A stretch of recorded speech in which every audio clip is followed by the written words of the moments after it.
പെട്ടെന്നൊരു സേമിയ ഉപ്പുമാവ് ഉണ്ടാക്കാം. പാൻ വെച്ച് ചൂടാവുമ്പോൾ ആദ്യം എണ്ണ ഒഴിക്കാം. എണ്ണ 1 ടേബിൾ സ്പൂൺ അത്രയും മതി. എണ്ണ 1 ടേബിൾ സ്പൂൺ നെയ്യ് കൂടെ അതിൻ്റെ കൂടെ ചേർക്കണം. ഇപ്പോൾ എണ്ണയും നെയ്യും കൂടെ ഒഴിച്ചത് ചൂടായിട്ടുണ്ട്. ഇനി കടുകിടാം.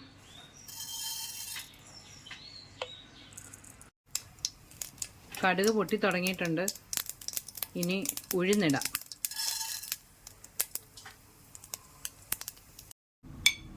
നാലഞ്ച് കാഷ്യൂനട്ട് കൂടെ അതിൻ്റെ കൂടെ ഇടാം. ഉണക്കമുളക് ഇടാം. ഓരോ ഉണക്കമുളക്. ഒരു ചെറിയ കഷ്ണം ഇഞ്ചി ചെറുതായിട്ട് അരിഞ്ഞത്. പച്ചമുളക്, ഒരു പച്ചമുളക്. ഒരു ചെറിയ ക്യാരറ്റ് ചെറുതായിട്ട് അരിഞ്ഞത്. അതിൻ്റെ കൂടെ തന്നെ സവാളയും കൂടെ തന്നെ ഇടാം. ഒരു ചെറിയ സവാളയാണ്. കറിവേപ്പിലയും കൂടെ ഇട്ടിട്ടുണ്ട്.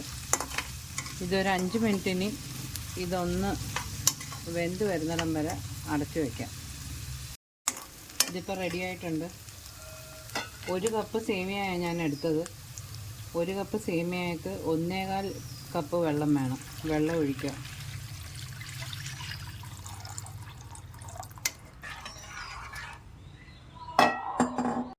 ഉപ്പിടാം.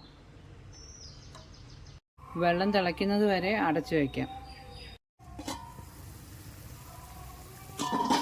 വെള്ളം തിളയ്ക്കുന്നുണ്ട്. ഇനി സേമിയ ഇടാം. ഇത് വറുത്ത സേമിയ. വറുക്കാത്ത സേമിയ ആണെങ്കിൽ നിങ്ങളൊന്ന് ജസ്റ്റ് ഒന്ന് വറുത്തിട്ട് വേണം ഇടാൻ.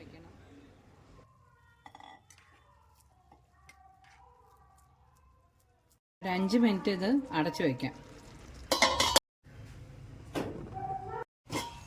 ഇടയ്ക്കൊന്ന് ഇളക്കി നോക്കണം. റെഡി ആയിട്ടുണ്ട്. ഇനി തീ ഓഫ് ചെയ്തിട്ട് ഒരു 5 മിനിറ്റ് ഇതുപോലെ തന്നെ വെച്ചേക്കണം. അത് കഴിഞ്ഞിട്ട് തുറന്നു നോക്കാം. ഇപ്പോൾ ഇതൊക്കെ സെറ്റായിട്ടുണ്ട്. ഇനി നമുക്ക് പ്ലേറ്റിലോട്ട് മാറ്റാം. പെട്ടെന്നുണ്ടാക്കാം. എല്ലാവരും ഈ സേമിയ ഉപ്പുമാവ് ഒന്ന് ട്രൈ ചെയ്ത് നോക്കണം. എൻ്റെ ചാനൽ ഒന്ന് സബ്സ്ക്രൈബ് ചെയ്യണം, ലൈക്ക് ചെയ്യണം, ഷെയർ ചെയ്യണം, ബെൽ ബട്ടണും ഞെക്കണം.